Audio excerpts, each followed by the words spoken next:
All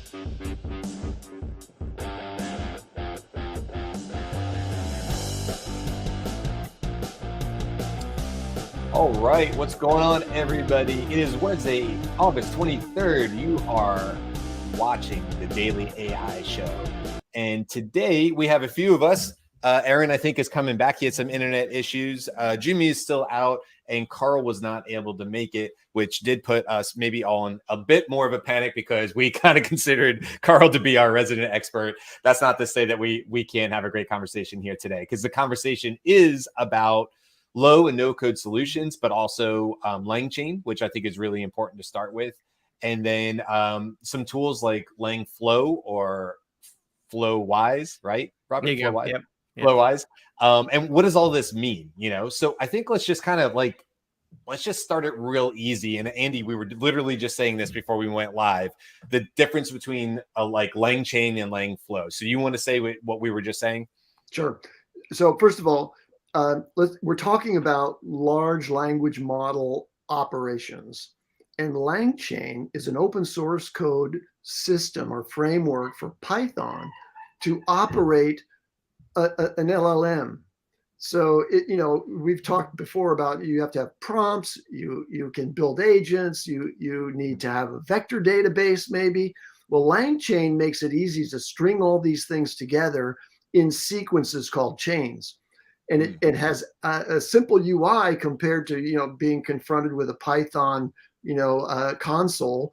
It has a simple UI that has like literally buttons on the left where you say, okay, I'm going to start a chain here. So here's a chain. Here I'm going to add prompts and so on. But those go, in the case of Langchain, into code blocks like a notebook, like a Jupyter notebook, if you're familiar with that from using Python. Langflow makes it even easier yet by making it a graphical user interface for Langchain. So now you can literally drag and drop blocks onto your screen and hook them together. And I've never used Langflow, but I know Brian is playing with it this morning. So go ahead, Brian, give us an idea about what it's like to build an LLM application using Langflow, the UI layer on top of Python's framework called Langchain, which has really taken the place by storm since the advent of ChatGPT. Yeah, and I think what you're going to see here is that, to Andy, what you just said, and then let's open up the conversation even more, but it is crazy stupid. Once you get it running, now this is running locally on my machine. You can see that it's just got a local address. So when I did this several months ago and installed it, Robert and I were just talking about this. Like when I did this a couple months ago, there wasn't a ton of documentation. It was pretty much on GitHub. It was definitely punching above my weight. And I struggled to get this going. But once it was going and I went through like PyCharm and I ran the scripts and stuff, it's actually pretty easy once you're here. So I have two examples. I have a basic one and I want to show you another one. And essentially on the left here, you're going to see you have, drill downs to all sorts of fun stuff over here. But we're just going to kind of look at two at the top, agents and chains to start with. And there's really two different ways to think about when you're looking at Langflow. And I think what I love about this the most is like, if you're a conceptual learner, if you're a visual learner, this is fantastic. This lights up all the buttons for me and all the lights for me in my brain, because I can see how things are actually connecting with simple connector tools like this. So if we just start with something like we want to do a Langchain, and you can see there's a whole bunch of stuff behind it. It has basically three components on here. We have a memory, we have a prompt, and an LLM. Well, the LLM is essentially what you would do first. And if you look on the side here, I actually have a few different LLM options. I went ahead and just picked a really easy one like ChatGPT. And so once I do that, I was able to put in my API key. I decided what model and temperature I wanted to run on, and that's all I have to do there. This prompt template is just literally, hey, how do you want this to act? Now, I'll show you in a second why it shows, act like Eeyore from Winnie the Pooh, because I want to show you the example of why this runs. And then, but that's basically saying, hey, ChatGPT, act like this person, which we are real familiar with. And then you have a memory portion to it. And that memory just essentially means that as I ask consecutive questions, it remembers, just like ChatGPT would, what goes on in the past. And what's super cool about this is after you just kind of like literally drag and drop, connect, and I mean, the only maybe big thing was putting the API and how I want the template to work, you can actually run it right here. So you can see what my first question was. Can you explain Saturn's rings? I just wanted to get a very easy Where did you run put that input, by the way? So it goes right in here. If you were to see right down here, it literally just acts like as a inline chatbot, essentially, running off of this. So within a couple of seconds, it came back and said, certainly, blah, blah, blah, blah, blah about the rings. Now, just to prove that it was pulling in memory, I did not mention Saturn. I just said, what else is similar in the universe? And it's like, oh, yeah, Saturn. You're just still talking about Saturn here. Now, if you look down here, I had changed the prompt and I said, do you have anything else to add? But now it's acting like Eeyore. And now it said, oh, not really. I'm just really here, excited in my own little world, right? So it changed based on my prompt input what I wanted to get out of that. Now, we could go on and add other things into here. We could, in fact, when you go into import here, I'll even show you real quick. There are a ton of examples that you can pick through and just load immediately in here and play around with. So you'll see things like CSV loader. You'll see things like PDF loader. So loading a PDF and asking questions back against it like you would with ChatGPT. Or can I ask you a question on the Saturn prompt? So go back to that real quick. So you had the prompt up. You asked for Saturn. Then you asked for anything else in the universe, whatever. Is because you're making the comment or making the making the clarity that it's going back to memory. Is that throwing all of that into the next function, next call to the API, all of that previous memory, or how does that actually go against their token usage? As far as I know, yes, but I wouldn't know the answer to how it affects the token usage. Okay. Yeah, I'm always curious if the memory actually it actually causes it to be. Well, I guess is it here locally, or is it pulling again? Yes. Well, I think that in the current session, the chat history, which is what you're referring to as memory, as compared to the database, which you're going to upload documents to, that's different kind of storage. The memory is consistently maintained through the session. Right. So it's going to know like if you're using ChatGPT, you're using, so it is using it as your context window. So once you get to 8,000, it's going to start being forgetful or whatever the. Right, I would imagine so. Exactly. Yeah, that sounds right to me. Yeah. And in fact, you can see I have limited options here, GPT-4, 32K4 and Turbo on here. Of course, look, there's other language models. So it would be great if I knew more about Llama to jump in and do that or look and see what's part of this language model for the Hugging Face Hub. So real quick, I don't want to stay on this too long because I want to just get into more of a general conversation, but this is a different option. So in this case, what I did, instead of starting with a chain, I started with an agent. And agents are really good at solving things versus maybe creativity. And you actually see here, I have it set as 0-shot reaction, and I'll explain that in a second. There's basically two things going on here. And it sort of looks like an electrical grid, like you used to do in school, like flipping the switches, right? So there's a calculator that I'm using, and I'm also using a SERP so search engine response page, SERP. Google basically response here. And there's a unique API that goes from that. It came from serpapi.com. And then we also still are using our same language model here. So I'll use the example from the pull down menu for agents. Correct. Under agents, you have several agents that are underneath here, and we use the one for initialize agent. Okay. In this particular instance, but there's obviously other ones. And so I wanted to show this really quick. Solve this math problem. What is 4 times 100? And then if I break this out, it goes, this is a simple multiplication problem. I can use a calculator to solve it.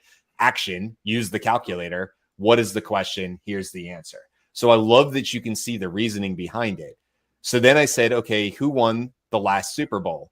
I need to find out who won the recent Super Bowl. This is up-to-date information that will require a search. Action, use the search function. Who won the last Super Bowl? It's the Kansas City Chiefs. But now this is something that's really cool because now what we can do is we can say, there we go.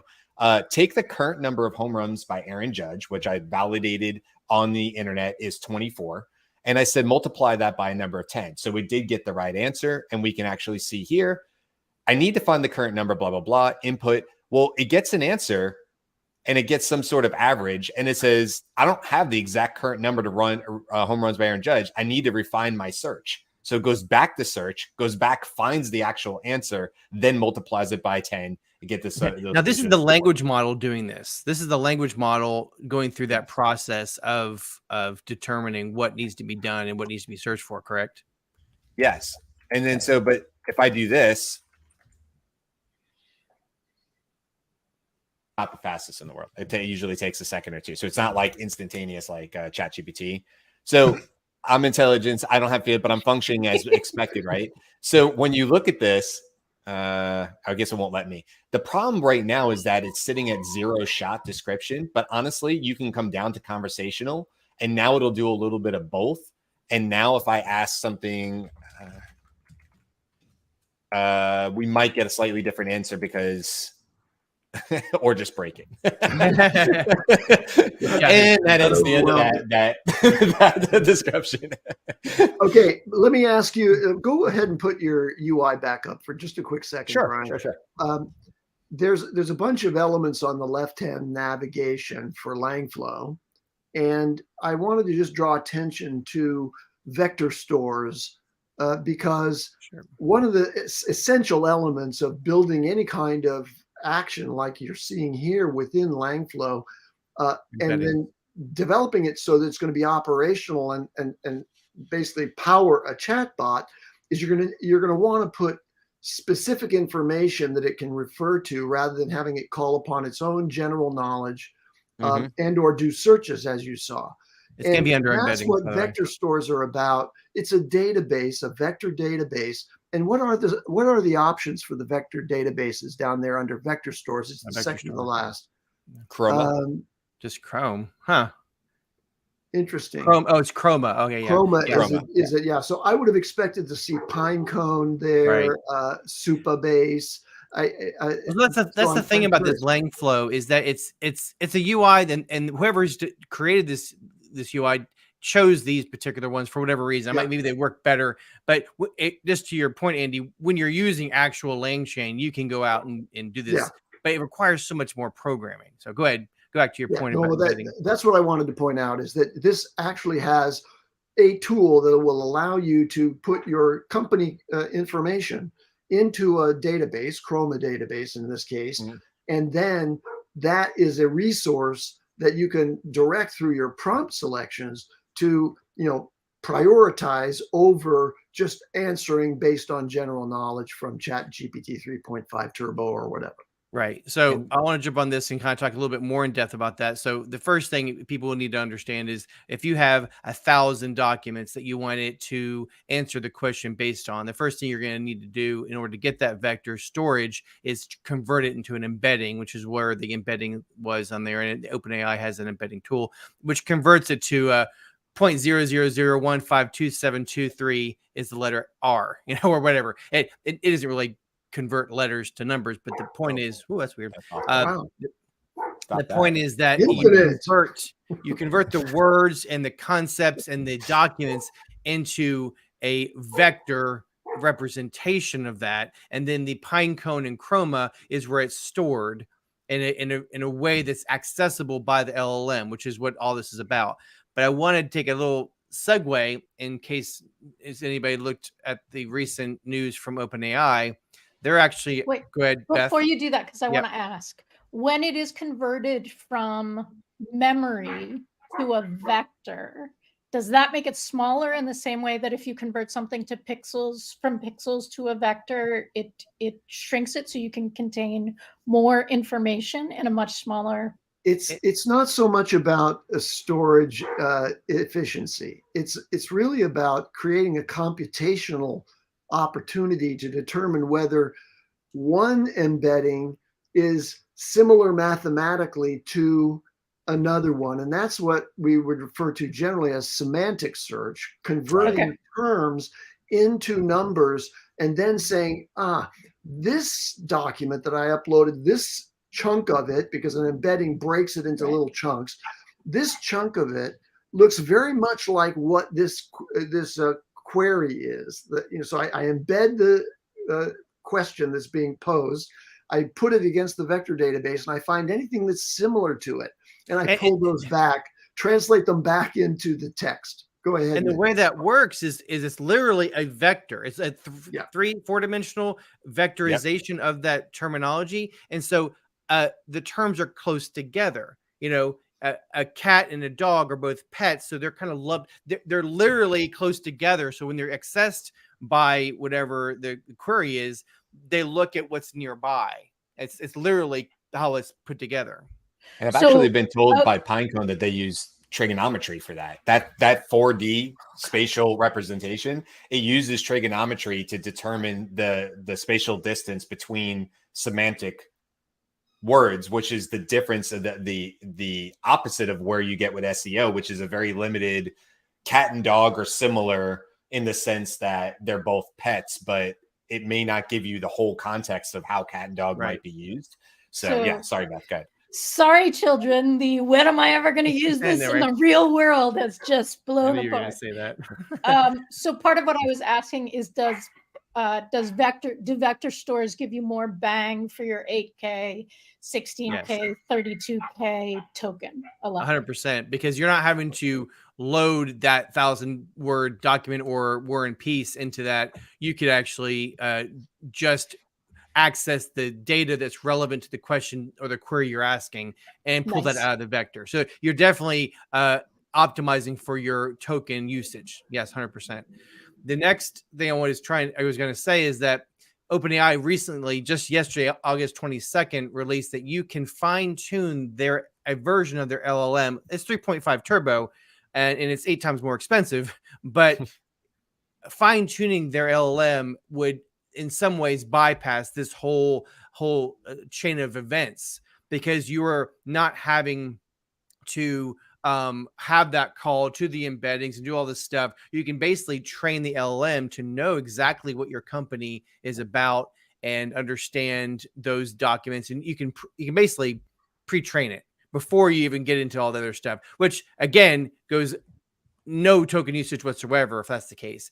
So that's very interesting. And they charge you for the number of tokens needed to do the training, but that's a one-shot kind of thing. Right. Then subsequent queries don't add to your token usage against that particular instance, which is a separate instance of OpenAI's model that you have access to with your training too. Exactly. And this is just like what they did a month ago when they said you can, what's it called? About the user, you can basically preload it. Custom instructions. It's kind of like a bigger version of that, which also doesn't go against your tokens, I'm assuming. So my understanding with vector storage, sorry, Brian, is that after sorry, this is also Dogs of Daily AI Show, because apparently everybody's dog is talking to each other. I don't know if you can hear that or not. After a session with Langchain, you can like do a picture or a knowledge graph of what you just did and add that to your vector store. Is that possible with the fine tuning of the 3.5? Do we know yet? I don't know yet. I just learned about this 30 minutes ago. Yes. As soon as we all learn that Carl would not be here today, we are all. Yeah. No, I think I was just going to say real quick, because Beth, I think you brought up a question like, why is this important? And I think Robert and Andy, you guys kind of just sort of nailed what I would consider to be a huge use case, and what Carl would definitely have been talking about, because Carl has gone and built custom chatbots and stuff for people. And so he's definitely much more knowledgeable in those areas because he's doing that currently for clients. But I look at this and I go, internal and external facing chatbots. So exactly what Robert was just saying, I think Andy too, about, hey, I can build an internal chatbot that not only knows my internal data, so everything through HR, everything that I might need to know as a employee for that particular company, go into sales, like think about all the white papers and all the things that are living documents somewhere, that right now, probably the best use case for that is like SEO search, basically like keyword search across those documents. And now take all that information, and if somebody was so inclined to use something like a Langchain to build out a process, not only could they make it so that it's much, much more searchable and more relevant to what they're looking for faster, but also imagine you have companies that now have multiple offices across the world. They can deploy that through Langchain in any language they want, literally. So that's a huge, huge case. If like you're like, oh, I need to be able to quickly disseminate this HR information out to my team, but some of them are in Portugal, some of them are in the US, and some of them are in Germany. Okay, I got 3 languages I need to deal with. That could be a very real world use case. Yeah, and you just have one module that translates it. Yeah, that's very easy. I will say, let's not get too. I want to go back to the high level for those who are not so inclined. Think of this as there's models out there. There's products that people have created. There's chat flow or chat base.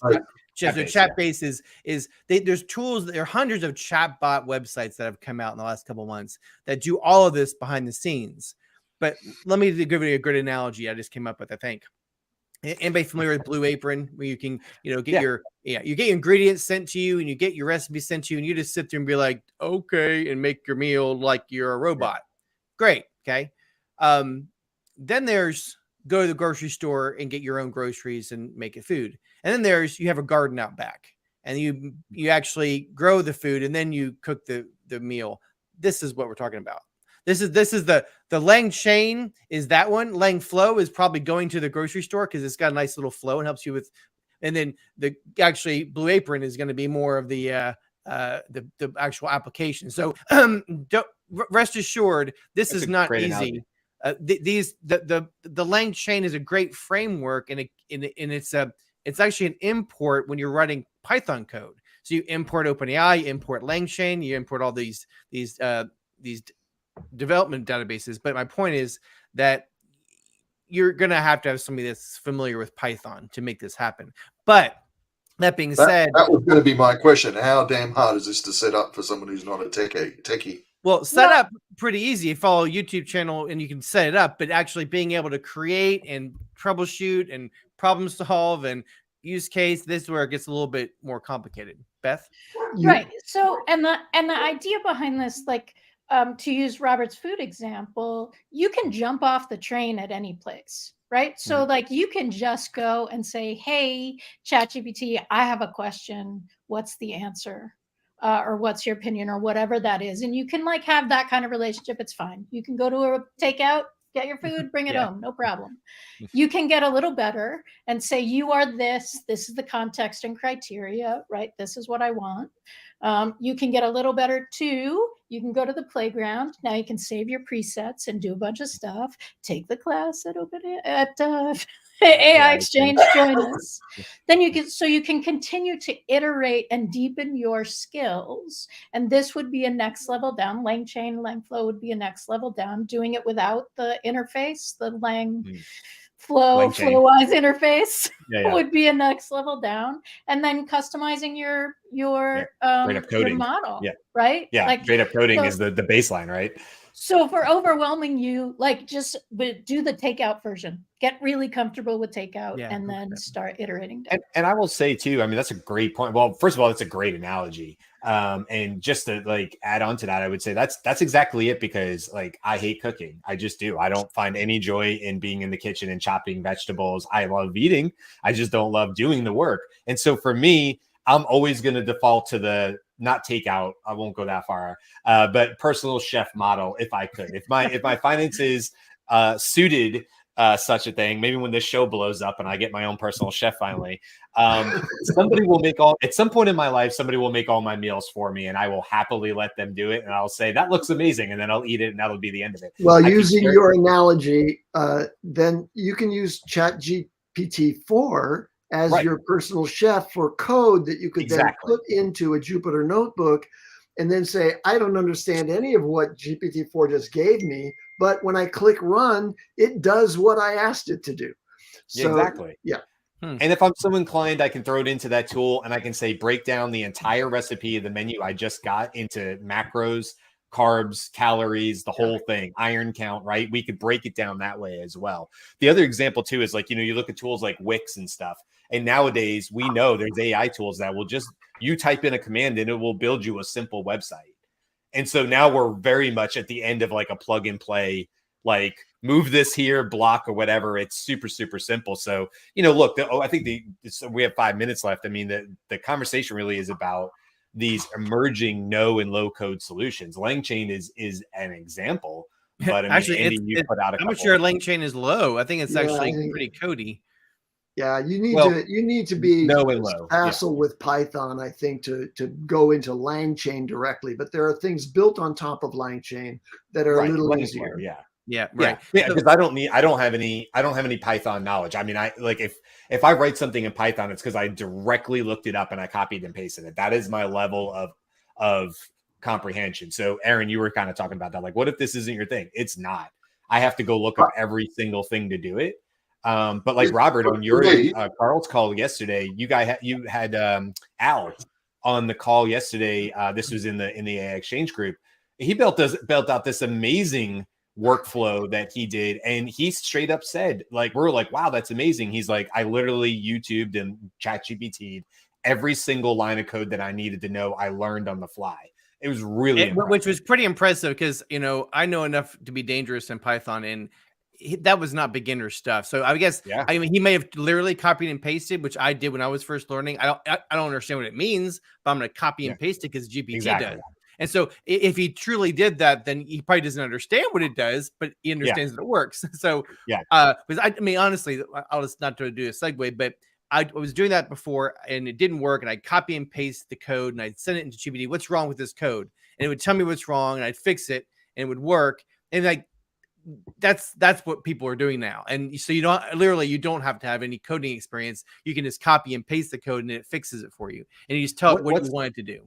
What's the website, Robert? Is it Stack Overflow? Is that the real common coding website? And one of them had like a 40% or 60% decrease in traffic after people started using ChatGPT 3.5 and 4 to do code analysis and write code. And I like, that is astounding. That was like a community of people that would help you with a problem you were having. Yeah, you would post your problem, and a week later you might get a response from 10 to 20 people that may or may not give you the right answer. But now you don't need that anymore. So that's a good point. Yeah, that's amazing. Hey, let's give a shout out to Ann Murphy, who's joined us. I love Ann. Yeah, hello, I'm so glad Ann. she's here. Hey, Ann. And Aaron, you are probably of us the one who's done the least sort of digging in this. How are you? Yeah. How are you hearing this? So look, my internet died, so I missed the beginning. I don't know what I missed that was important. Intellectually, this stuff interests me. I just haven't had a use for it. I haven't done any coding for like decades. So I've had a little bit of experience playing around with a ChatGPT to try and tweak code, and I had a friend help me set Python up and do one or two things, but it's still. So for me, I love the idea of it, and I've got a use case where I want to upload a whole pile of marketing documentation and be able to query it. But I think at this point, I suspect I'm like a lot of people out there who will probably go out and get one of the off-the-shelf systems that kind of does something similar like Chatbase, for example. And then I suspect what we'll see is the likes of Langflow and Langchain people will start to put a nice wrapper on it and probably make it a lot easier to install it and use it and that kind of stuff. So I think that sort of stuff happens eventually. Yeah, it's so much better than it was. Sorry, Robert.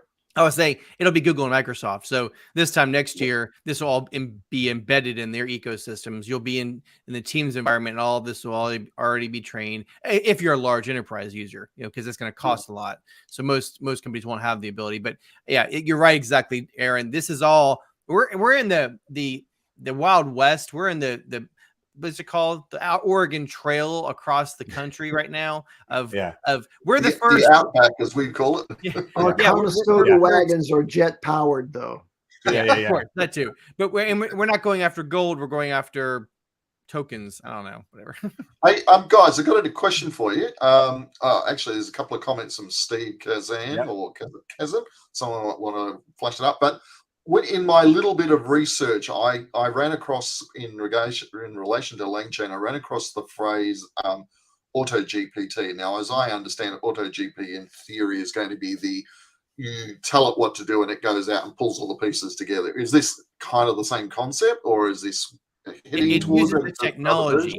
Yeah, so it uses the technology of a customized model by basically being an auto agent. So it will instruct itself on how to create the tools necessary or search the knowledge necessary to get the answer. It doesn't actually can't create, it can't do any coding, but agents basically you're giving one task and it has several steps that it will take on its own. Yeah, so that's what an auto GPT. But let's is anybody able to answer this question for Steve?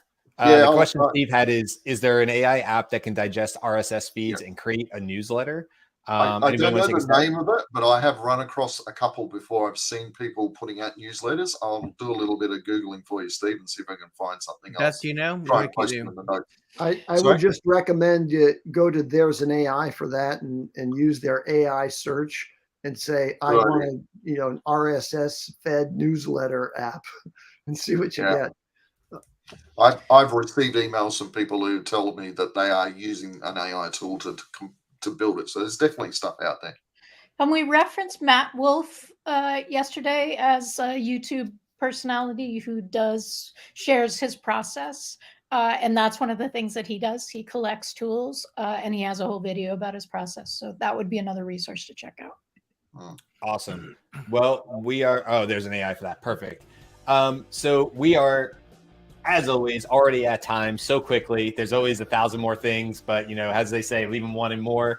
And so that's sort of an overview. I think we kind of nailed it, right? I mean, it's good to know what's out there. If I'm a CEO, if I'm an executive, if I'm a leader at my company, I want to know what the possibilities are out there so that I know where I can go ask more questions. And I think this is a great example of tools that you should be aware of, whether you're going to be the one that actually deploys or uses them. It's really, really helpful. Hopefully you guys find that too. That's super helpful to know more about it. All right, that's it for today. Join us tomorrow. See you later. Back tomorrow. We'll do this again. See you guys. Have a good Wednesday.